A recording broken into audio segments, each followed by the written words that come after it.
Hi guys, welcome to Visho info. சொரக்காய் தோசை எப்படி செய்கிறதுன்னு பார்க்கலாங்க. வீடியோக்குள்ளே போகிறதுக்கு முன்னாடி நீங்கள் இன்னும் நம்ம சேனலில் சப்ஸ்கிரைப் பண்ணுங்கள். அப்படியே பக்கத்தில் இருக்கிற பெல் ஐக்கானை கிளிக் பண்ணுங்கள். அப்போ தான் நான் போஸ்ட் பண்ணுற வீடியோ எல்லாத்தையும் நீ உடனே பார்க்கலாம். வீடியோக்குள்ளே போகலாங்க.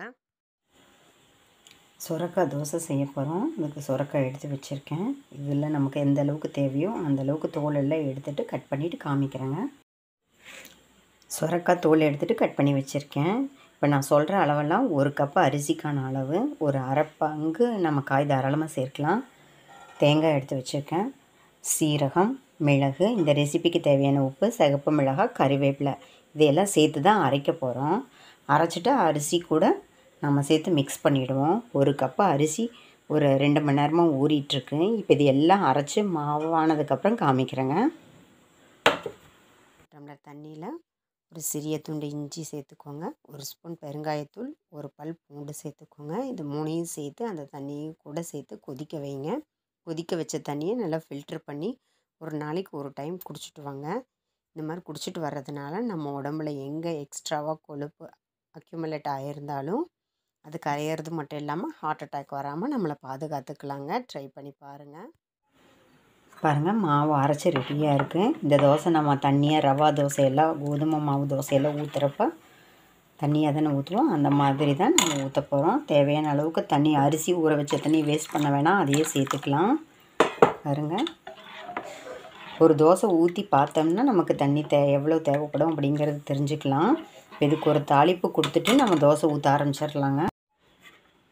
கடுகு தாளித்தது இப்போ சேர்த்துக்கலாங்க. இது கூட நல்லா மிக்ஸ் பண்ணிவிட்டு பெருங்காயத்தூள் சேர்த்துக்கலாம். இப்போ நல்லா மிக்ஸ் பண்ணிக்கலாங்க. தோசை ஊற்ற ஆரம்பிச்சிடலாம். நிறைய பேருக்கு ரொம்ப நாளாகவே சளி இருந்துக்கிட்டே இருக்கும். எப்போ பார்த்தா சளி இருக்கிற மாதிரியே இருக்கும். அந்த மாதிரி இருக்கிறவங்க தேங்காய் பாலோட சிறிதளவு ஒரு சிட்டிகை சுக்குப்பொடி, ஒரு சிட்டிகை மிளகு பொடி, இந்த மாதிரி இதை நல்லா சேர்த்துட்டு நன்றாக மிக்ஸ் பண்ணிக்கோங்க. அப்புறம் இந்த மாதிரி குடிச்சிட்டு வாங்க. நெஞ்சில் இருக்கிற சளி மட்டும் இல்லாமல் சளியெல்லாம் நல்லாவே குறையிறது நம்மளுக்கு தெரியுங்க. நல்லா எஃபெக்டிவாக இருக்கும். இந்த மாதிரி ட்ரை பண்ணி பாருங்கள். தோசைக்கல் காஞ்சிடுச்சு. இப்போ தோசை ஊற்றிக்கலாம். திக்காக தின்னா எப்படி வேணால் ஊற்றிக்கலாம். இன்னும் கூட கொஞ்சம் தண்ணி மிக்ஸ் பண்ணிக்கலாம். தேவைப்பட்டா நம்ம மிக்ஸ் பண்ணிக்கலாம். இல்லை இப்படியே போதுன்னா விட்டுறலாங்க.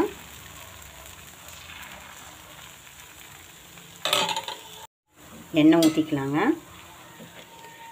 நம்ம கருவேப்பிலையெல்லாம் சேர்த்ததுனால தோசையோட கலர் க்ரீனாக இருக்குங்க. இல்லாட்டி நல்லா ஒயிட்டாக இருக்கும் தோசை. நீங்கள் இதை ஒன் சைடாக கூட எடுத்துக்கலாம், இல்லை திருப்பி போட்டு கூட எடுத்துக்கலாம். நம்ம விருப்பம்தான்.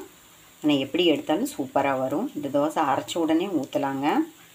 நம்ம புளிக்க வைக்கணும்னு அவசியம் இல்லை. எனக்கு புளிச்சா தான் பிடிக்கும் அப்படின்னா தாராளமாக ஒரு 2-3 மணி நேரம் புளிக்க விட்டால் கூட போதுங்க. நல்லா வெந்ததுக்கப்புறம் திருப்பி போட்டு பார்க்கலாம். தோசை நல்லா வெந்துடுச்சுங்க. பார்த்தாலே உங்களுக்கு தெரியும். இப்போ நம்ம தோசையை திருப்பி போட்டுக்கலாங்க. பாருங்கள், எந்தளவுக்கு சூப்பராக வந்திருக்கு. நல்லா எடுக்க வருது.